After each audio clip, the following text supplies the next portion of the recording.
The Premier League hasn't even started yet and Wolverhampton Wanderers seem to be struggling. With the inability to sign players, the reality that they might need to sell more, and the loss of their manager in Julen Lopetegui, it's starting to look like a dark time for Wolverhampton Wanderers. So it seems quite an apt time to remind you of their club slogan: out of the darkness cometh light. Wolves will be hoping they have found their light in new manager Gary O'Neill. Today we're going to be taking a look at how he will set up Wolverhampton Wanderers going into the new season and that upcoming game against Manchester United. If you are new to the channel, please make sure that you subscribe, you like the video and turn on those notifications. But now let's discuss how Wolves set up under Gary O'Neill.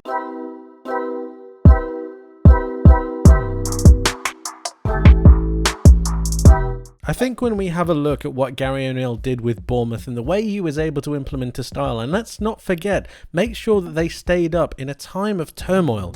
I think a lot of people tend to oversimplify the job that he actually did, but he implemented quite a few different aspects to that Bournemouth side, which I think he would be able to take and put into this Wolves team effort. Right, I've got them set up here in a 4-2-3-1, and while I do think this is influenced by his time at Bournemouth, I think it could work quite well with this Wolves setup. We have Sarr in goal, Semedo, Dawson, Kilman and Aït-Nouri. This is pretty much the best back four they could think of. Aït-Nouri was somewhat alienated by Julen Lopetegui. However, I believe he will come back into this starting lineup. He's a good young fullback, and if they don't need to sell him, I think he should be getting some minutes. Moving forwards, we have Mario Lemina and João Gomes. Now, Gomes is a very good progressor of the ball. He can drive with the ball at his feet, but also he can maintain the ball from a passing perspective. Lemina will be the main defensive outlet, moving towards the centre of the pitch, allowing Gomes to move that little bit further forward. So what you're going to see is something a little bit like this. Not necessarily in tandem with each other, but still making sure that it's something of a double pivot setup, allowing them to have a stable base to be able to progress forwards. And when we look at the forward line, I think that's where it gets most interesting. We have Gonçalo Guedes, if they don't sell him, out on this left hand side. Guedes is very good, and although he had a poor time at his start at Wolves, I think in a new setup with a new set of instructions, especially in this kind of team, I think he can start to prosper, and he is a player with pace and ability and a real attacking intent that I think could help Wolves go forwards. Pedro Neto, we all know what he is all about, but generally he needs to start finding some form as well. From an attacking point of view and generally from an aggressive defensive point of view, I think he's one of the best players that Wolves have, and he's going to be looking to have a better campaign. Cunha coming forwards, I think, is going to need to start scoring some goals, obviously, but in this setup I think he's going to have far more roles and far more jobs just than being that out and out goal scorer. And of course we have Matheus Nunes as the central attacking midfielder. Let's start with Nunes from an attacking point of view. Generally I have him moving further forward. He was applied and utilised by Lopetegui as one of the central midfielders. However, I think moving further forward and turning Wolves into something of a transition based side is something that Matheus Nunes would be able to really help them with. If he's able to pick up the ball from the likes of a Lemina or a João Gomes, he's able to then pass it through the lines into the wingers.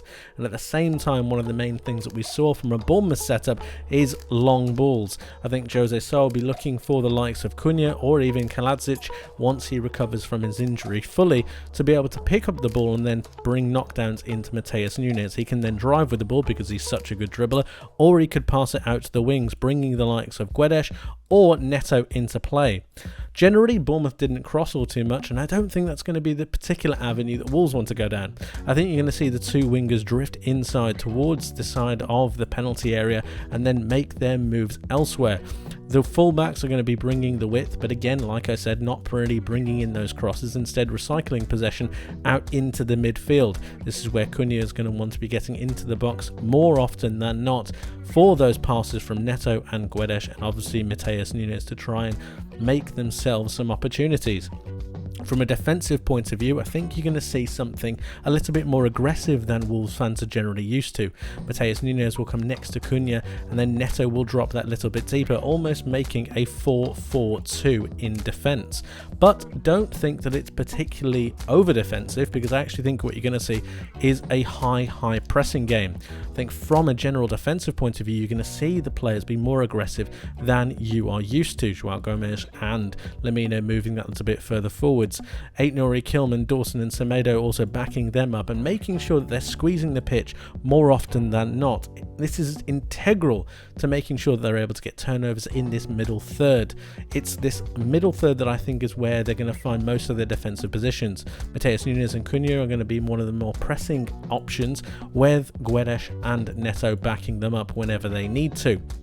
From a defensive point of view, the line is going to be quite high, allowing them to drop a little bit deeper. There will be something of an asymmetrical view with Dawson due to his pace or lack thereof, and Kilman is going to need to do quite a bit of sweeping, I think, especially down this right hand side. Semedo isn't essentially one of the major defensive units for this Wolves setup, which is why Doherty might be able to come in.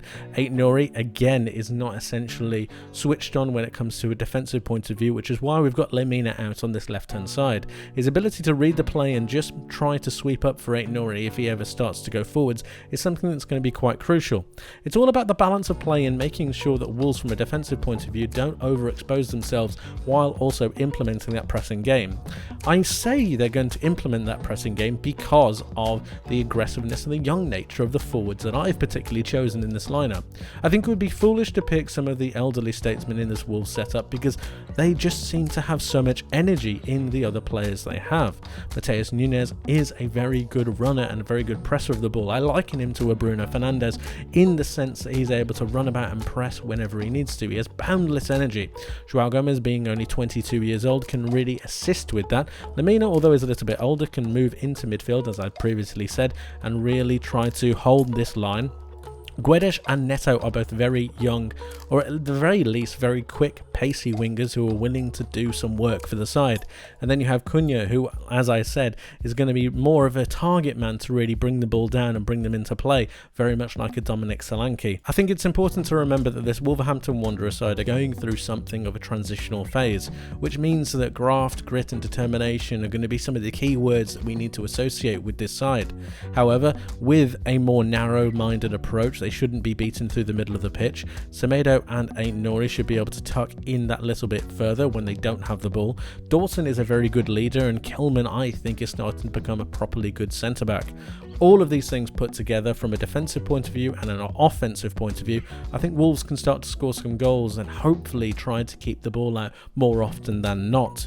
Generally, it's going to be a pretty tough season, but with an aggressive approach that Gary O'Neill should implement in this Wolverhampton Wanderers side, a more positive attack in terms of aggression and making sure that they can make the best out of some of the more simplified plays, I think Wolves might just be able to turn their season around. Although it appears that Wolverhampton Wanderers have been put on the back foot before a Premier League ball has even been kicked, I believe the implementation of Gary O'Neill's systems and a return to basics might be something that can lend itself well to this young Wolverhampton Wanderers side. Neto has a lot of promise, as does Gonçalo Guedes. Matheus Nunes is the main man, and I think he needs to be treated as such.